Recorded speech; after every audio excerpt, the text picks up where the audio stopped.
بسم اللہ الرحمن الرحیم۔ بسم اللہ کی برکت کا واقعہ۔ کہا جاتا ہے کہ کسی علاقے میں قحط سالی پیدا ہو گئی۔ اس قحط سالی کی لپیٹ میں نہ صرف انسان بلکہ چرند و پرند سب اس کا شکار ہو گئے۔ مویشی مالکان بے حد پریشان تھے۔ اس دوران ایک مسجد کے مولوی نے جمعہ کے خطبے میں نہایت یقین کے ساتھ یہ بات بتائی کہ اللہ کا نام لے کر یعنی بسم اللہ پڑھ کر دریا کو حکم دیا جائے تو وہ بھی نافرمانی نہیں کرتا۔ خطبہ سننے والوں میں ایک چرواہا بھی موجود تھا۔ مولوی کی یہ بات اس کے دل میں اتر گئی اور اس بات پر اس کا یقین کامل ہو گیا۔ اس نے واپس آ کر اپنی بکریاں کھولی اور سیدھا دریا پر چلا گیا۔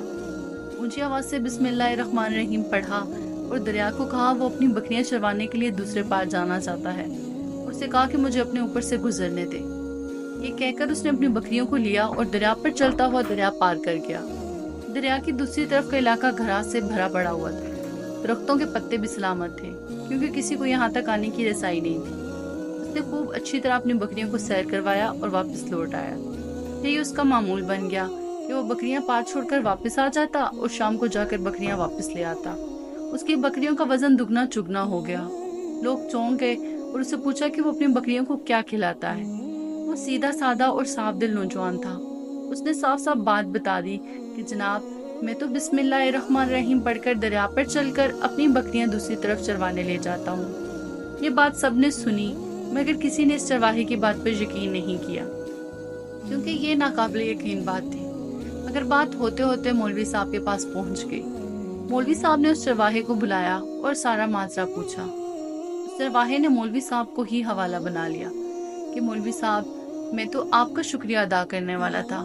آپ نے جمعہ کے خطبہ میں جو نسخہ بتایا تھا کہ بسم اللہ کہہ کر دریا کو بھی حکم دو تو وہ بھی انکار نہیں کرتا، تو میں تو بس آپ کے نسخے پر ہی عمل کر رہا ہوں۔ مولوی صاحب حیرت سے اس کے چہرے کو دیکھتے رہے۔ مولوی صاحب نے کہا بھائی صاحب ایسی باتیں تو ہم ہر جمعہ میں کرتے ہیں، فقط ان کا مقصد لوگوں کا ایمان بنانا ہوتا ہے۔ مگر بکریوں والا ڈٹا رہا کہ میں تو بسم اللہ کہہ کر پانی پر چلتا ہوں اور بکریوں سمیت پانی پار چلا جاتا ہے۔ آخرکار مولوی صاحب نے صبح خود یہ تجربہ کرنے کی ٹھانی، جسے دیکھنے چرواہے سمیت پورا علاقہ بھی آ گیا۔ مجمع زیادہ تھا۔ مولوی صاحب نے ایک دو بار سوچا کہ انکار کر دوں کہ کہیں ڈوب نہ جاؤں، مگر وہ جو مولوی صاحب کو کندھے پر اٹھا کر لائے تھے اب بھی جوش و خروش سے اللہ اکبر کے نعرے لگا رہے تھے اور مولوی صاحب کے حق میں تعریفیں کر رہے تھے۔ آخرکار مولوی صاحب نے اپنے ڈر کو دور کرنے کے لیے ایک رسہ منگوایا۔ پہلے اسے ایک درخت کے ساتھ باندھا، پھر اپنی کمر کے ساتھ باندھا، پھر ڈرتے ڈرتے ڈھیلا ڈھالا بسم اللہ پڑھا اور دریا پر چلنا شروع ہو گئے۔ مگر پہلا پاؤں ہی رکھا تھا کہ پانی میں گر گئے۔ مولوی صاحب ڈبکیاں کھانے لگے اور پانی کے بہاؤ میں بہنا شروع ہو گئے۔ لوگوں نے کھینچ کھینچ کر باہر نکالا۔ مولوی صاحب کی سرکت نے چرواہے کو پریشان کر دیا کہ مولوی صاحب کی بسم اللہ کو یہ کیا ہو گیا ہے، کیونکہ اس کا یہ روز کا معمول تھا۔ اس کے اپنے یقین میں کوئی فرق نہیں آیا۔ اس نے بسم اللہ کہہ کر بکریوں کو اپنی طرف اشارہ کیا اور خود ان کے پیچھے چلتا ہوا پار چھوڑ کر واپس بھی آ گیا۔ لوگ اسے ولی اللہ سمجھ رہے تھے اور اس کے حق میں نعرے لگا رہے تھے، مگر وہ سب سے بے نیاز سیدھا سادہ انسان تھا۔